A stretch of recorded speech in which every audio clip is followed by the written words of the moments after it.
আসসালামু আলাইকুম রহমতুল্লাহি বারাকাতুহু। প্রিয় দর্শক, আজ রাতে কি পরীক্ষা চালাতে যাচ্ছে ইরান? সারা পৃথিবীর মিডিয়াদের সোর্সগুলির চোখ ইরানের দিকে তাকিয়ে। ইরান কিন্তু কিছুদিন মুখ খুলছে না, কিন্তু ভিতরে ভিতরে বেশ গুঞ্জন শোনা যাচ্ছে। হয়তোবা মোস্তফা খামেনির যে পরিকল্পনা, ইরান বিনা বাধায় নির্দ্বিধায় পারমাণবিক পরীক্ষা চালাবে, হয়তোবা মোস্তফা খামেনির সেই সিদ্ধান্তই বাস্তবায়ন করতে যাচ্ছে কি এটা আজকে রাত্রে।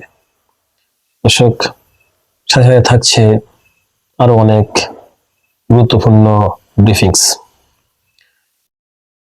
ট্রাম্পের 5 দিনের যুদ্ধবিরতির পরপরই গত 24 ঘন্টায় ইরানের পক্ষ থেকে 64 বার হামলা চালানো হয়েছে মধ্যপ্রাচ্য সহ দখলদার রাষ্ট্র সহ বিভিন্ন টার্গেটে। এটা ইরানের পক্ষ থেকে অপারেশন ট্রু প্রমিজের 76তম হামলা, অর্থাৎ হামলার যে ব্যাচ তার 76তম ব্যাচ। দর্শক, আরেকটা ইন্টারেস্টিং খবর আপনাদের সামনে তুলে ধরছি। রিসেপ তাইয়িপ এরদোয়ান এবার গর্জে উঠেছেন। তার কাছে রাষ্ট্রীয় গোয়েন্দা সংস্থা MIT এর বিশেষ রিপোর্ট, খুব দ্রুত ইসরায়েল যে কোনো মুহূর্তে তুরস্কে হামলা চালাতে পারে। এরপর পরে এরদোয়ান কিন্তু গর্জে উঠেছেন। দর্শক, মার্কিন যুক্তরাষ্ট্রের রণতরী মধ্যপ্রাচ্য ছেড়ে তাদের নিজ মাতৃভূমিতে ফিরতে শুরু করেছে। মাতৃভূমি নিশ্চয় করছেন, অর্থাৎ নিজ দেশে ফিরতে শুরু করেছে।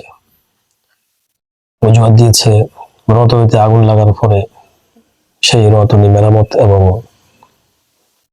ক্রুদের, বিশেষ করে রণতরীতে অবস্থিত সেনাবাহিনীদের মনোবল ভেঙে গেছে। এই জন্যই তারা পুনরায় তাদের নিজ দেশে ফিরে যাচ্ছে। এর পাশাপাশি মার্কিন F-35 শেষ। ইরানের হামলায় আজকে আবারও মার্কিন F-35 যুদ্ধ বিমান ভূপাতিত হয়েছে। আবারও ভয়াবহ বিস্ফোরণে দাউ দাউ করে চলছে আমেরিকার টেক্সাস। আগুন লাগানোর কারণ এখনো জানা যায়নি। হরমুজ প্রণালীর বিকল্প অর্থাৎ বাইপাস রুট তৈরি করার জন্য $100 বিলিয়ন দখলদার রাষ্ট্রের গোপন পরিকল্পনা। দর্শক, এবার আসি আমরা গুরুত্বপূর্ণ সংবাদগুলির একটু ব্যাখ্যা দেওয়া যায়। আয়াতুল্লাহ খামেনির শাহাদাত বরণের পর ইরানে নতুন যে ধর্মীয় সর্বোচ্চ নেতা আসনে যিনি আসীন হয়েছেন, তিনি আয়াতুল্লাহ খামেনির সুযোগ্য সন্তান মোস্তফা আলী খামেনি। কিন্তু এই বাপ বেটার মধ্যে কিন্তু যথেষ্ট ফারাক রয়েছে তাদের ডিসিশনে, চিন্তাভাবনায় এবং কর্মপরিকল্পনায়। আয়াতুল্লাহ খামেনি মনে করতেন পারমাণবিক বোমা একটা বিধ্বংসী বোমা, জেনোসাইড বোমা, যে বোমায় নির্বিচারে মানুষ মারা যায় এবং বহু বছরের জন্য এই ক্ষতি প্রবাহমান থাকে। সেজন্য এই ধরনের মারাত্মক বোমা বা ধ্বংসযোগ্য চালানোর মতো অস্ত্র ইসলামের শরীয়তে নিষেধ বলে তিনি যেই ব্যবস্থাপনা ইরানে বাস্তবায়ন করেছেন, সেখানে তিনি পরমাণু অস্ত্র বানানো অথবা ধারণ করার সম্পূর্ণ বিরোধী ছিলেন। কিন্তু তার ছেলে মোস্তফা খামেনি সম্পূর্ণ বিপরীত। তিনি বলেছেন ইরানিদের জাতীয় নিরাপত্তার জন্য, রাষ্ট্রীয় নিরাপত্তার জন্য এবং বিশ্বে ইরানকে একটু নিরাপদ এবং শান্তিময় রাষ্ট্রে ব্যবস্থা করার জন্য ইরানের পারমাণবিক অস্ত্র প্রয়োজন। ইতিমধ্যেই আমরা বিভিন্ন সোর্স থেকে গুঞ্জন শুনছি, কিন্তু ইরানের পক্ষ থেকে কোনো কথা বলা হচ্ছে না আজ রাতে আসলে ইরান কি করতে যাচ্ছে। ধারণা করা হচ্ছে ইরান আজ রাতেই হয়তো পারমাণবিক পরীক্ষা টেস্ট বা চালাতে পারে বলে সবার ধারণা। পরীক্ষা চালাবে বলে সবার ধারণা। কিছু কিছু বিশেষজ্ঞ মনে করছেন ইরান পরমাণু বোমা এর আগেই বানিয়ে ফেলেছে এবং তারা হয়তোবা পরীক্ষা করাটা বাকি রেখেছে। সেই পরীক্ষা করেই ইরান হয়তো খুব অল্প সময়ের মধ্যে নিজেদেরকে পারমাণবিক শক্তিধর রাষ্ট্র হিসেবে ঘোষণা দিবে, যাতে বিশ্বের পরাশক্তিগুলো ইরানকে পুনরাক্রমণ করতে বারবার চিন্তা করে এবং এই পরীক্ষার মধ্যে দিয়েই বিশ্বের পরাশক্তির তালিকায় ইরানও তার নাম লিখিয়ে নেবে। দর্শক, ট্রাম্পের 5 দিনের যুদ্ধ বিরতির ঘোষণা যে এসেছে সেখানে আসলে একটু বোঝার বিষয় আছে। ট্রাম্প বলেছে ইরানের পাওয়ার যে স্থাপনাগুলি আছে, পাওয়ার হাউস এবং গ্যাস ক্ষেত্র, তেল ক্ষেত্রগুলিকে হামলা না করতে। জাস্ট এটুকুই ট্রাম্প বলেছে, কিন্তু যুদ্ধ বন্ধ, টোটালি বন্ধ হয়ে যাবে এ ধরনের কোনো ঘোষণা ট্রাম্প তার সেই টুইট বার্তায় দেননি। ট্রাম্প হয়তো 5 দিন পরে আবারও নির্বিচারে ইরানে হামলা চালাতেও পারে, তার কোনো গ্যারান্টি নেই। অথবা এই 5 দিনের মধ্যেও ট্রাম্প হয়তো উল্টে যেতে পারে, তারও কোনো গ্যারান্টি নেই। দর্শক, ট্রাম্পের বিগত আমলগুলোতে বা ট্রাম্পের বিভিন্ন যুদ্ধের সময় যে বক্তব্যগুলো আমরা গণমাধ্যম থেকে পেয়েছি, তারই সুতো ধরে ট্রাম্পের বিভিন্ন সময় দ্বিমুখিতা নয়, শুধু তার ডিপ্লোমেসি বা চতুর্মুখিতা সবসময় দেখা যায়। ট্রাম্প এখন বলেন এক কথা, পরবর্তীতে অজুহাত দিয়ে বলেন আরেক কথা। ইরানিরা ট্রাম্পের এই ধৈর্যটা ধরে ফেলেছে, আর সেজন্যই ইরান থেকে স্পষ্টভাবে বলে দেওয়া হয়েছে, ইরানের পক্ষ থেকে কোনো দায়িত্বশীল কর্মকর্তা বা কোনো ব্যক্তি কখনোই আমেরিকার সাথে যুদ্ধ বন্ধ বা যুদ্ধবিরতির কোনো আলোচনা করেনি। ইরান কোনো আলোচনা করবে না।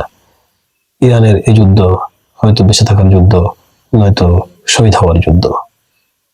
ইরানিরা এই যুদ্ধ শেষ তখনই করবে যখন ইরানিদের টার্গেট তারা ফিল আপ করতে পারবে। আজও ইরানের দফায় দফায় ক্ষেপণাস্ত্র দখলদার রাষ্ট্রের তেল আবিব, হাইফা সহ বেশ গুরুত্বপূর্ণ শহরগুলিতে আঘাত হেনেছে। আঘাত করেছে দখলদার রাষ্ট্রের প্রেসিডেন্টের বাসভবন এবং তার কর্মস্থলে। ইতিমধ্যে শোনা যাচ্ছে ইরান নেতাকাকে টার্গেট করেছে, প্রায় 8-9 বার হামলা চালিয়েছে নেতাকাকে টার্গেট করে, কিন্তু নেতাকাকু এই টার্গেটে হয়তো পড়েননি। তিনি কোনো না কোনোভাবে হয়তো বেঁচে গেছেন। ইরানের সোর্সগুলি হন্য হয়ে ঘুরছে দখলদার দেশে। তারা যখন ইরানকে মেসেজ দিচ্ছেন, তখন ইরান হয়তোবা ক্ষেপণাস্ত্র ছুড়েছে। এর মধ্যে যেটুকু সময় পার হয়েছে 7 মিনিট 10 মিনিট, এর মধ্যে হয়তো নেতাকাকু তার অবস্থান চেঞ্জ করে ফেলেছেন। আর কেউ কেউ বলছেন নেতাকাকু আর নেই, বেঁচে আছে নেতাকাকুর এই ভার্সন। এদিকে মার্কিন সেনাবাহিনীতে ফাটল বা বিভেদের দেখা দিয়েছে বলে বিভিন্ন সূত্র থেকে প্রকাশ। মার্কিন সেনাবাহিনীর মধ্যে অনেকেই নতুন করে এই ইরান যুদ্ধে জড়ানোর জন্য অনীহা প্রকাশ করেছে এবং তাদেরকে চাপ প্রয়োগ করলে তারা চাকরি ছেড়ে দিবেন বলে মনস্থ করেছেন। বিভিন্ন গণমাধ্যম থেকে এবং বিভিন্ন সূত্র থেকে আমরা যে তথ্যটি পেয়েছি, মার্কিন সেনাবাহিনীর মধ্যে এই বিভেদের কারণে তাদের মধ্যে যে ফাটল তৈরি হয়েছে তা নিয়ে ট্রাম্প প্রশাসন বেশ চাপে রয়েছেন। তারই সূত্র ধরে হয়তোবা মধ্যপ্রাচ্য থেকে ট্রাম্প তার সেনাবাহিনীকে সরিয়ে নিচ্ছেন আস্তে আস্তে। দর্শক, তাহলে কি আমরা বলতে পারি এই যুদ্ধে ইরানের জয় হয়ে গেছে? আপনারা কি মনে করেন? আপনার মন্তব্য আমাদের কমেন্টে লিখুন। অন্যদিকে হরমুজ প্রণালীর বিকল্প রুট তৈরি করার জন্য যারা নিয়োজিত ছিলেন, তাদের মধ্যে রয়েছে মার্কিন প্রেসিডেন্ট ডোনাল্ড ট্রাম্পের জামাতা এবং দখলদার রাষ্ট্রের প্রধানমন্ত্রী এবং সৌদি প্রিন্স এমবি জেড আস্তে আস্তে থলেবিলার বেরিয়ে আসছে। এই যুদ্ধ লাগানোর আগেই নেতাকাকুর কিন্তু যে প্ল্যানটি এবং এমবিজেড এর প্ল্যান একসাথে তারা মার্কিন প্রশাসনকে বুঝিয়েছে। সাথে ছিল মার্কিন প্রেসিডেন্টের ব্যবসায়ী জামাতা, ডোনাল্ড ট্রাম্পের জামাতা এবং মার্কিন সিনেটরের অনেক উচ্চপদস্থ ব্যক্তিবর্গ। তারা এই প্রকল্পের কিন্তু শেয়ার হোল্ডার। এখানে দখলদারের বিষয়টা এক ঢিলে দুই পাখি মারার মতো। তারা গ্রেটার ইসরায়েলের যে স্বপ্ন নিয়ে নেমেছে, এই প্রণালীর মধ্যে ছিল সে গ্রেটার ইসরায়েলের প্রণালীর মূল বিষয়। যদিও সেটা বিশ্ব মাধ্যমকে অথবা বিশ্ববাসী জানে না, অথবা ডোনাল্ড ট্রাম্পও কতটুকু জানে সে বিষয়ে আমরা এখন পর্যন্ত সন্দিহান। দর্শক, নেতাকাকু সবাইকে বুঝিয়েছে মধ্যপ্রাচ্যের যত তেল সমৃদ্ধ রাষ্ট্র আছে, গ্যাস সমৃদ্ধ রাষ্ট্র আছে, এদেরকে বুঝিয়েছে যে কোনো মুহূর্তে ইরান হরমুজ যদি বন্ধ করে দেয় তাহলে মধ্যপ্রাচ্যের ব্যবসা বাণিজ্য মুহূর্তেই মুক্ত করে পড়বে। কারণ ইরানকে বহুদিন যাবৎ বিভিন্ন মিডিয়ায়, বিভিন্ন কর্মকাণ্ডে, বিভিন্ন ফলস প্লাগ অপারেশনে ইরানকে মধ্যপ্রাচ্যের শত্রু রাষ্ট্র বানিয়েছে দখলদার রাষ্ট্রটি। আর সেই শত্রু রাষ্ট্রের ভয় দেখিয়ে, অর্থাৎ জুজুর ভয় দেখিয়ে মধ্যপ্রাচ্যের সমস্ত দেশগুলিকে দখলদার রাষ্ট্র রাজি করিয়েছে যে বিকল্প ব্যবসা বাণিজ্যের জন্য হরমুজ প্রণালীর একটা বিকল্প রুট তৈরি করার জন্য।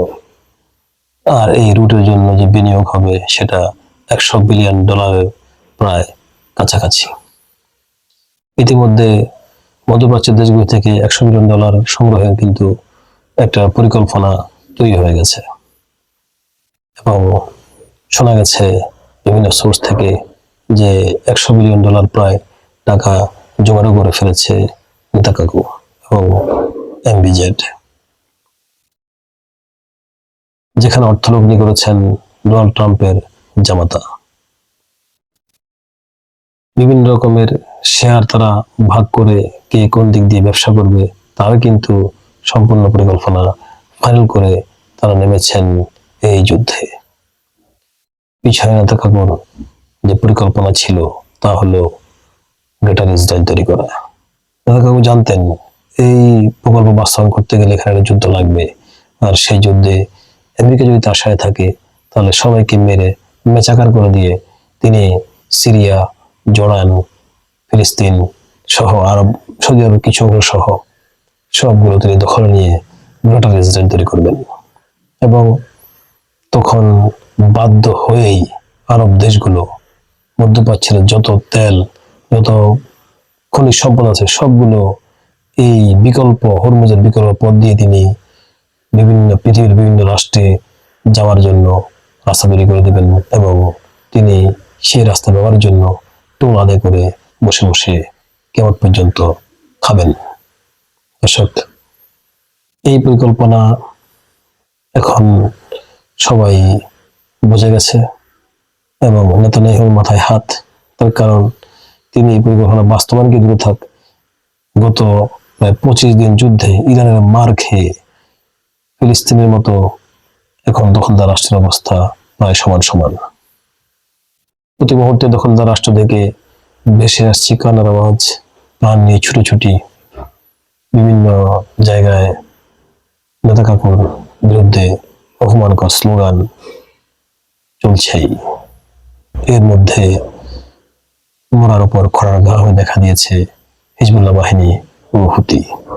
হিজবুল্লাহ বাহিনী অলরেডি মাঠে যুদ্ধ করছে, হুতি প্রায় রিজার্ভের মতো বসে বসে সব তামাশা দেখছে। দর্শক, আজ পর্যন্তই। সামনে আরো কি কি নতুন তথ্য আমাদের ডেস্কে এসে জমা হয় তা খুব দ্রুত সময় আপনাদের কাছে তুলে ধরবো। আপনারা আমাদের চ্যানেলটি সাবস্ক্রাইব করুন, সঙ্গে থাকুন, চোখ রাখুন ফোকাস রেস 24 এর স্ক্রিনে। ধন্যবাদ সবাইকে।